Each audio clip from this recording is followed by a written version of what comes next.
you tell that lie, but you've got it all justified that, well, it's good people and it's for the church and, I'm helping the group and and you got it thing. But I'm telling you, you know that you're full of it a little bit.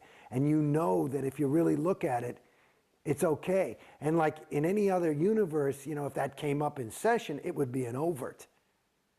But not there.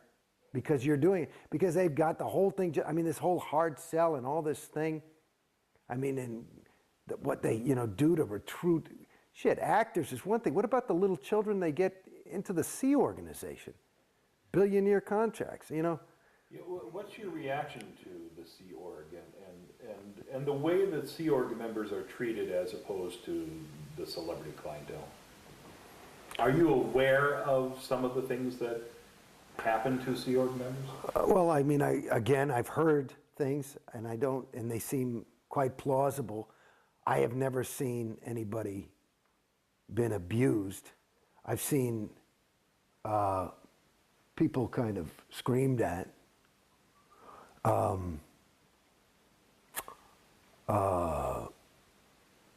But I've never seen that kind of abuse. To me, it's, let's say, you hear my story, and I got out and I've got some sad tales, and maybe I got ripped off for a good chunk of money and this, that, and the other thing. If you look at that as compared to somebody who joins the Sea Org, it's not even comparable.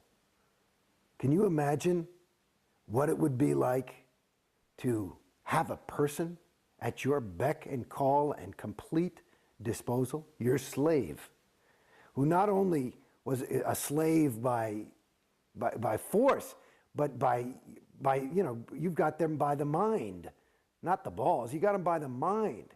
So they're in love with you, devoted to you, to do whatever you want for their entire lifetime. Okay? And you can just get them, so they're working, let's say, just a person working 100 hours probably is what the average Sea Org person works a week. I'd say about 80 to 100 hours a week. What's the minimum wage on that? It's not even minimum wage shit. They build the buildings. They do everything. High-tech stuff. Is it worth at least $75,000 a year? So that's it. And then you get that for 50 years, 40 years, because they get them when they're teenagers. And they've also hired a dentist who takes care of their teeth. They've also hired all these kind of things. It's part of their organization. What is that? That's just millions and millions of dollars worth of free labor. It's not only that, plus your whole life. And what do they get in exchange? They believe that they're saving this sector of the galaxy. And that's enough for them. And they're the few people who have the ethical fortitude to make that kind of a commitment. What's your reaction to the RPF? Those are the rules of the game. But to me, what it is more of a way to control. People end up there if they're, I would think, to some degree they feel getting out of control. And so what do? Is you put more control over them until you got them back in control. And whether that's physical abuse or mental abuse or both, it's what it is. When you're in, did you know the ins and outs of RPF, where families would be split up and people couldn't communicate for months or even years? No, they don't talk about that much. As I got older, when I was in a little bit longer and spent more time, at the upper organizations like Gold, I would hear about things like that and find out. But they try to keep that stuff away from everybody, especially celebrities, because it indicates, the company line is that the Sea Org is made up of OTs. It's a group of OTs, okay? So for these people to fail, it's meaning that OTs are failing. And it's kind of like a one-shot clear joining the Sea organization. And you have the EPF, which is the precursor, where you get ready. And that is supposed to, when you're finally posted in the Sea Org, the end phenomenon of the EPF, which is called the Estates Project Force, which is basically where you run around and do a lot of physical labor and take a couple of courses. The end phenomenon of that is supposed to be an OT. And which is interesting to me. I've many times blown my stack when I had to get in touch with somebody at Flag. I had to call the president, and of course they've got a new person answering the telephone at Flag. And of course Scientology touts itself as the cutting edge in communication, whereas they have somebody answering the fucking phone who does not speak English. However, they are an OT. They happen to be an OT from Poland who is now 14 years old and is now the main receptionist for an international fucking hotel. And you call and you say, what the fuck is wrong with this person? Well, they're posted and they should be. It's you got to get that job done. And if their stats are down, I'm sure they're back on the RPF if they hadn't learned to speak English quick enough. And that's not an exaggeration. Insanity. So you didn't know that much about what's going on in the RPF, things like that? No, I learned some things online, but... Yeah.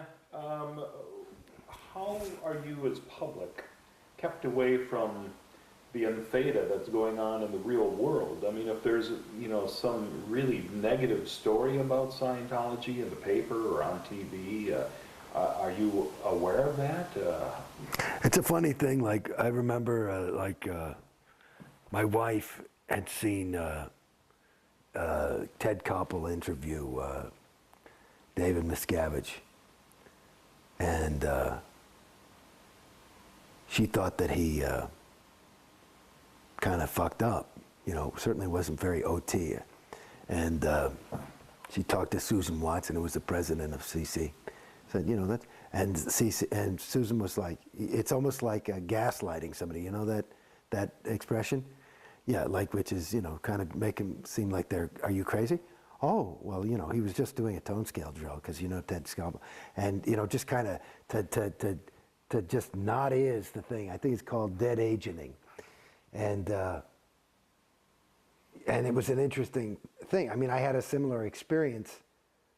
Well, just seeing Tom Cruise, acting a little bit in a way that, could distress a lot of people.